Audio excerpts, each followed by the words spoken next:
This episode is brought to you by Nordstrom.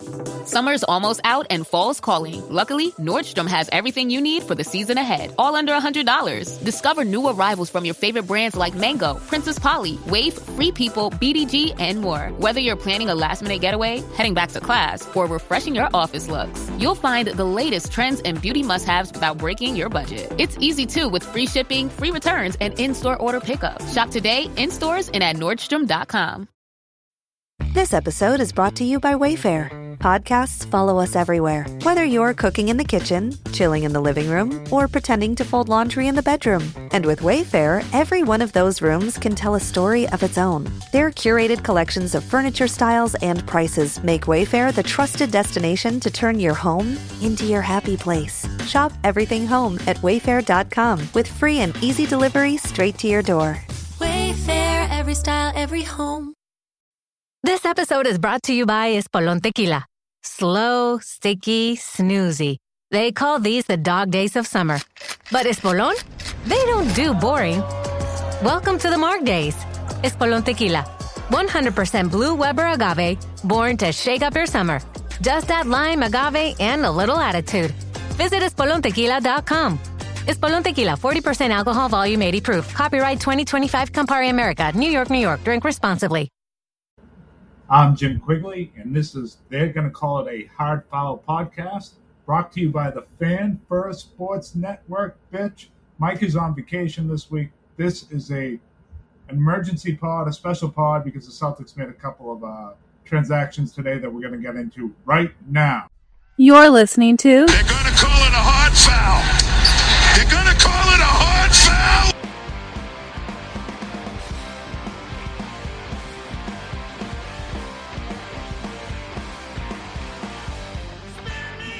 All right, this is kind of emergency pod of the Hard Foul podcast. Mike is away on vacation. Celtics make a couple interesting moves. Not ones that move the needle, though. If you have this team somewhere like I did, around 36, 35 wins, I think you probably still have them around 36, 35 wins after these moves today. So here's what went down.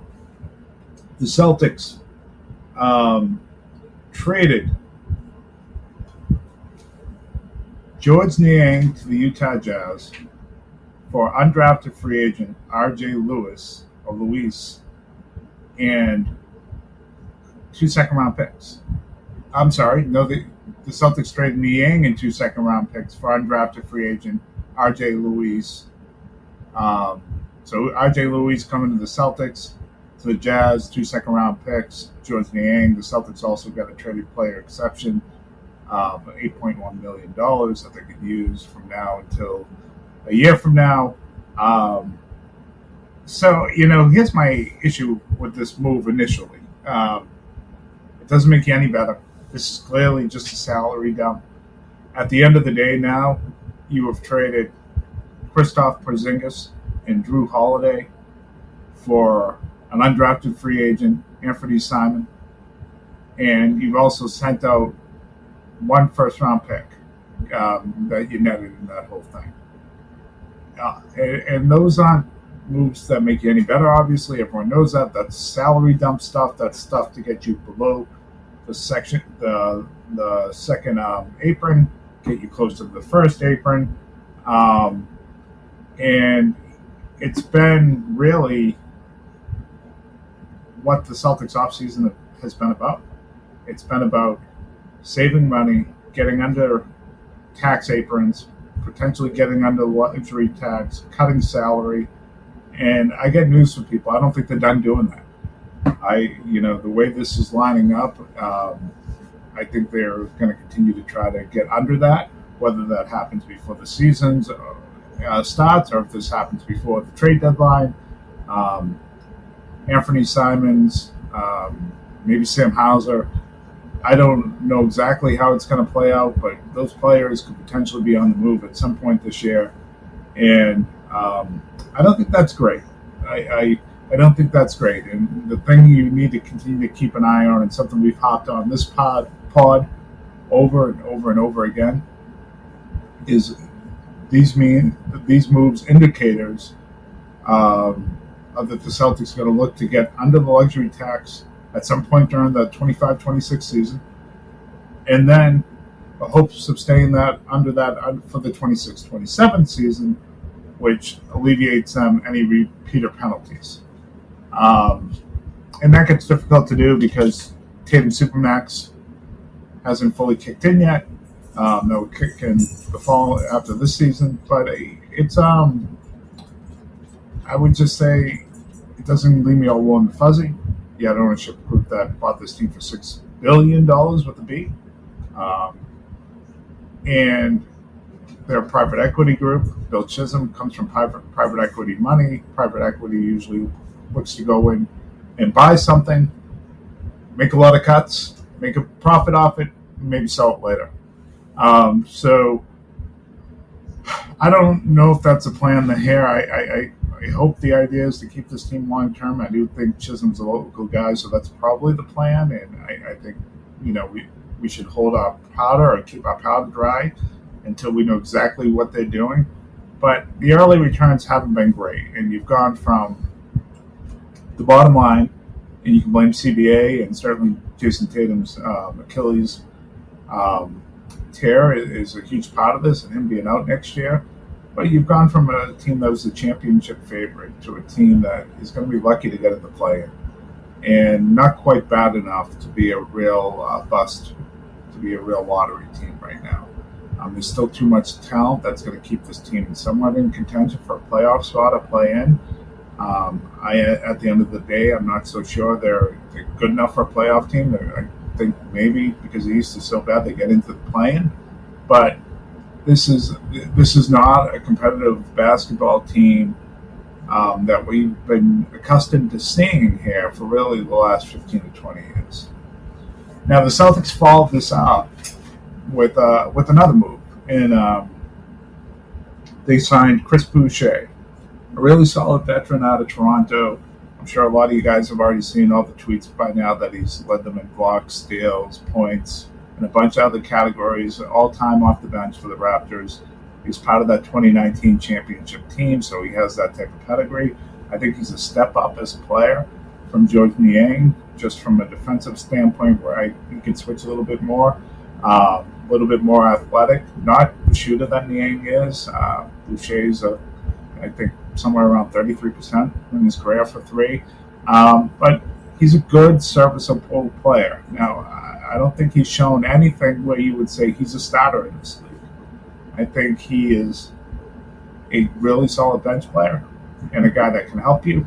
But unfortunately, because of how bad the Celtics front court is, and it's still amongst the worst, if not the worst in the league, even with this move, he's probably going to be a starter here for now. And you wonder how that works out. There's always potential that you might get more out of him, but I think you get diminishing returns if you play him too many minutes.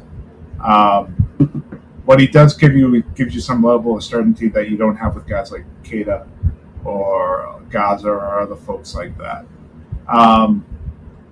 So, where this money situation stands, if you're interested in things like that, according to Bobby Marks, they're just under $200 million salary. There's still about $4 million, exactly $4 million over the first apron, so they want to get, I'm sure they're going to try to get below that. And then the key number, it's not just the aprons.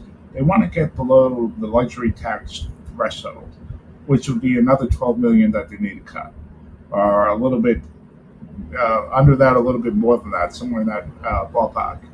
And so, that's probably an Anthony Simon move throughout the season. That's probably a Sam Hauser move throughout the season. I'm not convinced that that's their goal, to get below the luxury tax, not just the first and second apron. So that's where we are. The roster reset on this thing is your front court now has Boucher, Keita, Tillman, Gaza, and that's about it, really. And it's not a great bench. It's not a deep bench. Maybe Anthony Simon's off the bench. Maybe it's Peyton Pritchard. But this is going to be a limited basketball team. And these moves today, well, I think it's just more of the same this offseason, where it's doing the maximum possible to cut salary while doing really the bare minimum to improve your basketball team. Some people will say that's smart business. There's a lot of basketball analysts out there that are saying that that's smart business. I think from a fan's perspective, this sucks, especially if this is a 2-season thing. Then we have real good reason to question what ownership long-term goals are as well as short-term. Because as we've said on this pod before, you have 2 max players. I know Tatum is out, that you're essentially kicking the can on for seasons while paying them huge money in their primes. And that's, if you want to get the maximum out of your team on the court, that's probably not the best way to do it. So this was a quick emergency pod. We talked about what happened just a little while ago. Like the pod, leave comments, 5-star ratings, all those things. And thanks for following. And Mike will be back from vacation soon. Hellmann's believes they can turn any mayo hater into a lover. So, if you know someone who thinks mayo equals bland, show their taste buds the truth and challenge them to try Hellmann's flavored mayo. With irresistible flavors like Hellmann's spicy mayo, garlic aioli, chipotle, and Italian herb, they'll be eating their words. Challenge haters to try Hellmann's flavored mayo and get them to eat their words. Learn more at hellmanns.com/eatyourwords.